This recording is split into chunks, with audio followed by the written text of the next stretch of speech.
Morbid Cuties. This is Morbid by Nature, and welcome back. Today I am going to be doing a sort of story time video. I know I usually don't do this on my channel, however, I had stumbled across some old photographs that I had photographed back in 2000, and it brought back a lot of memories and a really interesting experience.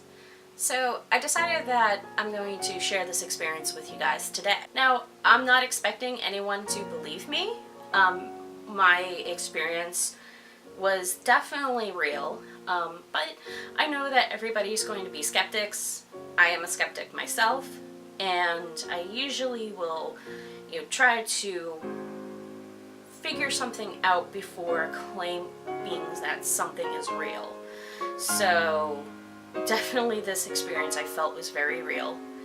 And yeah, I also think I have evidence to prove that it is real. This experience happened back in 2000 when I was first starting college and deciding to go into the photography field. Now, photography back then, when I went to school, was actually film photography. There was no digital. We had none. We weren't even shooting in that yet. I was basically shooting in good old 35mm film, black and white, and doing all my developing in a darkroom. So yeah, this might be kind of hard to fake. Around the same time that I had started going to school for photography, I was also exploring a lot of abandoned places where I lived. Now, where I lived, it was in the basically North Shore of Massachusetts, and I was near a lot of the ocean and shoreline area. And where I lived was not that far from New Hampshire. I could literally take 2 steps and I was in New Hampshire, and Maine was literally a hop, skip, and a jump away. Since I literally lived so close to the seacoast, there were many abandoned war bunkers and war forts. And some of these date back to the Revolutionary War, and some date back all the way to World War II. So quite a lot of historical abandoned places around that area, going from Massachusetts up towards Maine, following that sea coast line. And some of these places were either, 1, open for the public to go walking around in, or 2, basically fenced off with no trespassing, and you had to go break in if you wanted to go exploring. I did both. I broke into places, and I also explored the places that were open to the public. So yeah, I was a little bit of a venturous and stupid. I think I might have been 19 or 20. Yeah, I was 19 at that time. So yeah, I was a little stupid. But my friends were also stupid as well. And we would go exploring these places. And as I was getting into photography, I decided to do a huge portfolio of basically showcasing of all of these war bunkers that me and my friends were exploring. Now, if you're new to my channel or you haven't seen yet, I do have a video, I'll put a link somewhere up there, of some war bunkers I used to explore that used to have big, huge murals of graffiti from graffiti artists. And this will kind of give you an idea of the places that I used to explore in. Throughout the year, I had been exploring a lot of these bunkers that me and my friends go to, and just photographing them, and just showing just some of the interesting things that are around, and building a portfolio. So when I finally went to photography school, I had a nice solid portfolio of a project to basically bring to my interview. What I didn't expect was to have an experience during this time when I was photographing these places for my portfolio. And I'm kind of glad I had the experience. It made me question a lot of things, and also too, it made me start to believe in the paranormal. So this experience happened in September of 2000, and I was exploring one of my favorite forts in New Hampshire. I'm not going to give the location or the fort name, just because I know over time it's starting to become a little bit unsafe there. And being someone who was an urban explorer, sometimes you have to think of safety first. So I wish to not put the location of where in New Hampshire or the fort, just because I just don't want anybody to go and not, be safe and get hurt.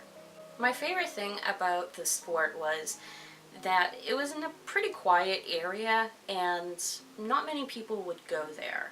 I mean, people would go there like urban explorers, but usually a large majority of the time, unless it was summertime, that place was pretty much quiet all year round.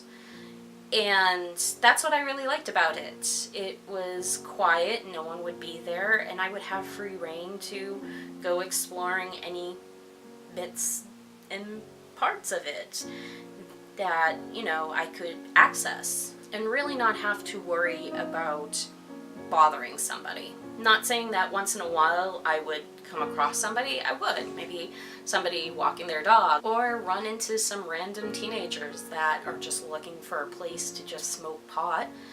And what better area than going to the fort? No one's there. Plenty of areas for you to hide and smoke pot so your parents don't see you. I remember the day. It was a little bit of a really dreary day. It wasn't really raining quite yet. It was just really misty. And I had gone into some rooms that I have been in several times and just photographing the doorways. Now, there was one room that I had been in multiple times, and for some odd reason, when I entered the room, I had this really weird sensation that I was being watched. And I usually, when I do go exploring places, I usually will call out hello. And I remember being in the room because there was a separate room that was to the back of that room, seeing if there was anybody in there. And I yelled out hello a few times. No one answered. I took out my flashlight and looked all around. There was nobody in the room. But I had this really strange feeling that I was being watched, that somebody was watching my every movement. So I stepped out of that room and just decided to take a picture of the doorway. Again, I was kind of just focusing on doorways. I had wanted to photograph that room because of the other doorway that was in that room, but I decided not to and just stick to that one because I had this unsettling feeling that I was being watched. Once I left that part of the fort, I pretty much felt at ease.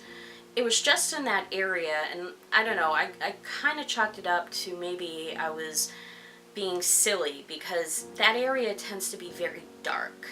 There's not a lot of natural light in that area, so it was relatively dark, and I just thought that, okay, I'm just playing a trick on myself. My mind's playing tricks, and I'm just being silly and just a little bit paranoid. The next day, I went to class and developed my film. I cut them up and put them into negative sleeves and brought them over to the developing room area where we had some light tables. I was hunched over the lighting table looking at my negatives in this, it was like this big kind of like magnifying glass that, you would put right over the negatives and you could really see them really big. and basically you could choose which ones you wanted to develop and see which ones, you know, came out good, or, you know, which ones didn't. And I was just looking over, and my professor came up behind me and, you know, wanted to see, you know, my latest work, since he knew I was making this huge portfolio. So I stepped aside and I allowed, we'll call him Bob, I allowed my professor Bob to take a look at my negatives. He was looking really intensely at my negatives, and there was one that he just stopped over and he said, "Huh, that's really interesting. I like how you incorporated a model into the project." And I looked over at Bob and I was like, "What model?" And Bob looked down at my negative and he goes, "The model in the doorway, the soldier. I really like how you added him to your project." And I looked at Bob straight in the eye and said, "Bob, there was no model with me. I don't photograph people. I've only done self-portraits. I had nobody with me." And Bob just kind of looked straight at me too and said, "Were you alone in the bunkers?" And I didn't even say yes. I just, you know, nodded my head.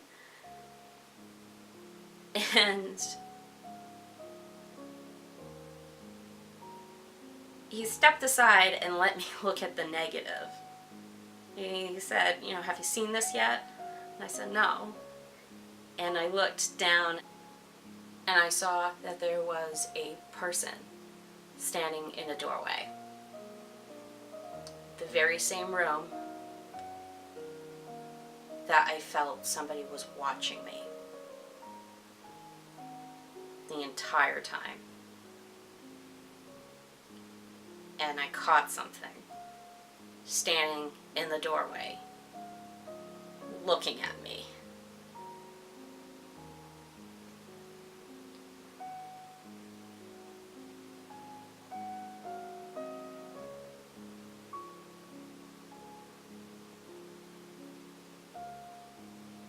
Ever since that experience, I have always noticed things. They say it only takes a experience to open you up to the paranormal. And it kind of did. Again, just a reminder, these photographs were photographed in 35mm black and white film, developed in a dark room.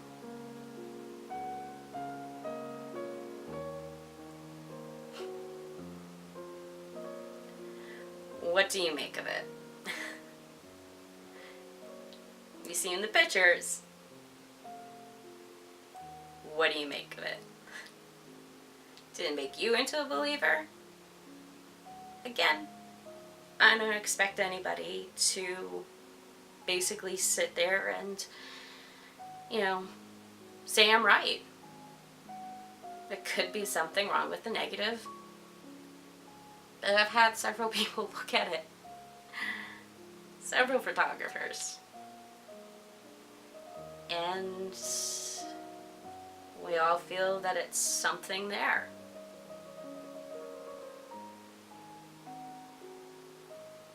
Alright, my Morbid Cuties, I think that is it for today's storytime video.